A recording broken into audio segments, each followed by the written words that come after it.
சற்று முன் நிதி அமைச்சராகிறார் பன்னீர்செல்வம். அதிரடியான ஒரு அறிவிப்பு ஒன்று நமக்கு கிடைக்க பெற்றிருக்கிறது. வீடியோவை முழுமைக்குமே பார்த்தீங்கன்னா ஸ்கிப் பண்ணாமல் பார்க்குமாறு கேட்டுக்கொள்ளப்படுகிறது நண்பர்களே. குறிப்பாக பார்த்தீங்கன்னா தன்னுடைய வேலையை காட்டப் போகிறாரா பன்னீர்செல்வம்?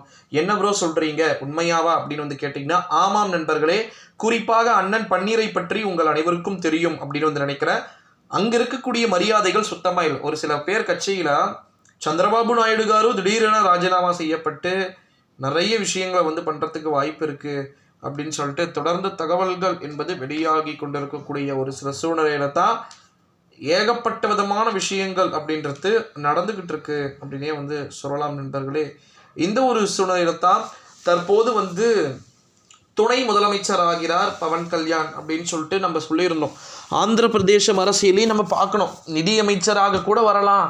வருங்கால மத்திய அமைச்சர் ஓபிஎஸ் ஐயா வருங்கால மத்திய அமைச்சர் சொன்னீங்களே, எங்கடா போச்சு அட பாவீங்களா. எல்லாமே பார்த்திங்கன்னா நாசமாக போச்சு அப்படின்னே சொல்லலாம். இந்த ஒரு சூழ்நிலையில தான் ஒட்டு மொத்தமாக ஏகப்பட்ட விதமான மாற்றங்கள் அப்படின்றது நடந்துக்கிட்டு இருக்கக்கூடிய ஒரு சில சூழ்நிலையில தான் நிதி அமைச்சராக வேண்டிய ஒரு சில சூழ்நிலைகளுக்கு பன்னீர்செல்வம் நிச்சயம் திரும்புவதற்கு வாய்ப்புகளும் சாத்தியக்கூறுகளும் அதிகமாக இருக்குது அப்படின்னு சொல்லியிருக்கிறாங்க. அதற்கான காரணம் என்ன அப்படின்னு பார்த்திங்கன்னா, நம்முடைய தமிழகத்தை பொறுத்த வரைக்கும் நீங்கள் நன்றாக அனைவரும் புரிந்து கொள்ள வேண்டும். நிதி அமைச்சராக அவர் ஆவதற்கான காரணங்கள் திமுகவில் இணைந்து அவர் நிதியமைச்சராக ஆகலாம் அப்படின்னே சொல்லலாம் நண்பர்களே.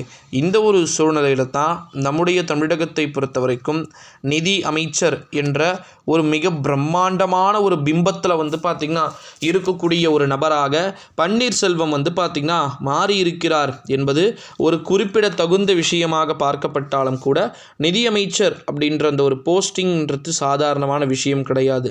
திமுகவில் இணைந்த அடுத்த நொடியே அடுத்த கணமே எந்த நேரத்தில் வேண்டுமானாலும் திமுக பார்த்திங்கன்னா மிக பிரம்மாண்டமான ஒரு அஸ்திரத்தை பன்னீருக்கு கொடுக்கறதுக்கு வாய்ப்பு இருக்குது அப்படின்னு சொல்லிட்டு எதிர்பார்க்கப்படுகிறது அப்படின்னே சொல்லலாம் நண்பர்களே.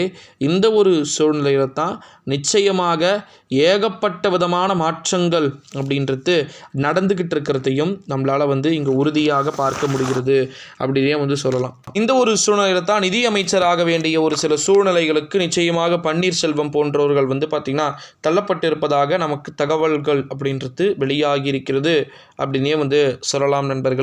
இந்த ஒரு சூழ்நிலையில தான் என்ன வேண்டுமானாலும் நடக்கலாம் அப்படின்னு சொல்லிட்டு இருக்குது. ஸோ பார்க்கலாம் என்ன விதமான விஷயங்கள் அப்படின்றது இருக்குது அப்படின்னு. அது மட்டும் இல்லாமல் இன்னொரு மிக முக்கியமான ஒரு தகவல் என்ன அப்படின்னு பார்த்திங்கன்னா, நம்முடைய தமிழகத்தை பொறுத்த